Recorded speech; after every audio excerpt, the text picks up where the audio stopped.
Right. Ili ndo bridge rinonzi Orisand. Ndo bridge rinonzi Orisand raunozonopinda pasi pemvura. Road iri kuno road yepamusoro pebridge rinogumira apo pamuri kuona apo.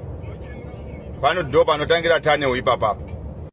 Right, apa ndo panotangira tunnel apa. Ndo panotangira tunnel iyi. Iyo yese iri pamusoro paro papetunnel apo. Imvura iyi. Iri pamusoro petunnel iyo. Iri kumberi uko imvura iyi. Saka iri tunnel rakaisiwa pasi pemvura iyi. Unodrive for 5 kilometers uri pasi pemvura ipapa.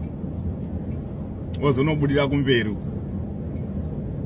Bridge racho rakatoti rebei rinonzi Orisand irori because it's about 17 kilometers or 19 between. Apa yatova tunnel ipapa. Tatova pasi pemvura ipapa.